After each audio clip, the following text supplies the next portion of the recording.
Welcome back. The Davis administration's Airport Renaissance Project is a government initiative to modernize and redevelop airports across the Family Islands. On Wednesday, Chester Cooper, the Minister of Tourism, Investments and Aviation, took time out to view progress being made at several airports on the island of Eleuthera. He was pleased with what he saw at the Governor's Harbor International Airport. We have committed as a government to improve airport infrastructure all across the islands, and we are delighted that we are giving Governor's Harbor, the residents and guests here, the airport that they deserve. American Airlines hopefully will be increasing their service for the winter season into this airport, and they have expressed how very pleased they are with the responses that we have provided in terms of the upgrades and the consistency by which we are providing the completion of the works here.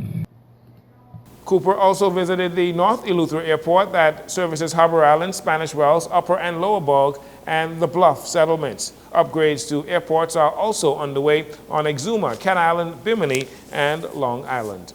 Both the Minister of National Security, Wayne Monroe, and the Commissioner of Police, Shanton Knowles, have admitted that the Royal Bahamas Police Force, that has approximately 4,000 officers, is undermanned and is in much need of a recruitment exercise, which is underway. Well, the official opposition is being critical of the government for allowing the police force to find itself in this situation. FNM leader Michael Pintard scolded the Davis administration on the matter as he introduced his party's 10-point crime fighting plan on Sunday.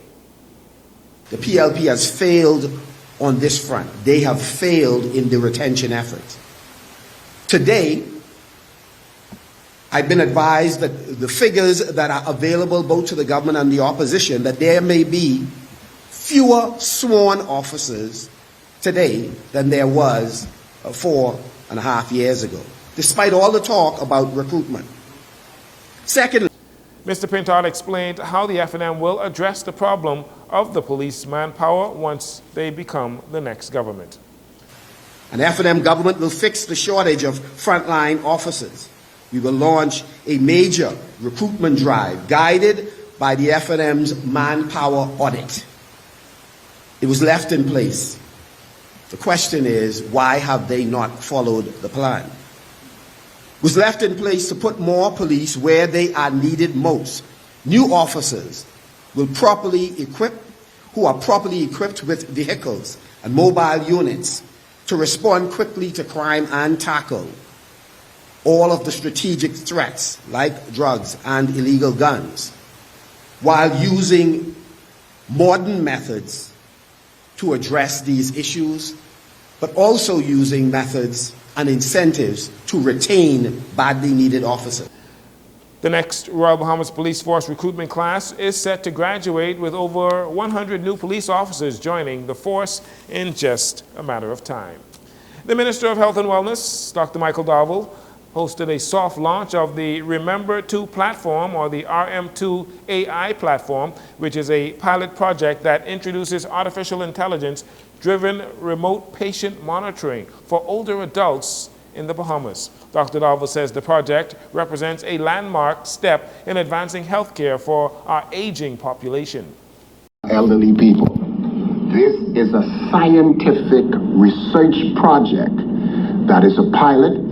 And at the end of this pilot, the data and the outcomes will be reviewed by healthcare professionals across the country. This initiative is not just a technology trial. It is a vision for the future of public health in the Bahamas. The health minister says the technology will be beneficial to elderly patients, specifically those on the Family Islands. We have the technology now that we intend to implement via AI platforms for our elderly patients who suffer from chronic non-communicable diseases. We can monitor their blood sugars in real time, and many of our nurses in remote areas will be able to have these warning signs for individuals at home and improve our community nursing system across the country.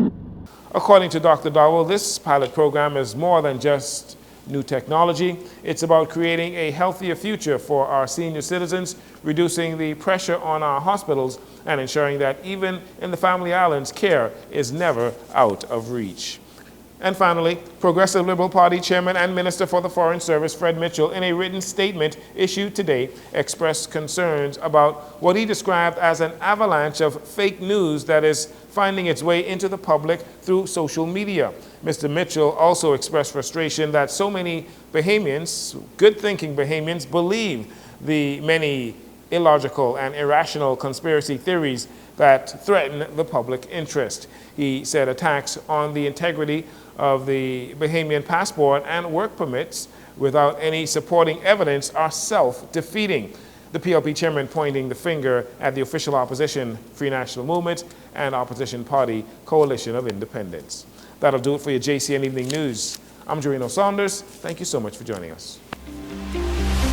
This segment of the news has been brought to you by Sun Oil Limited.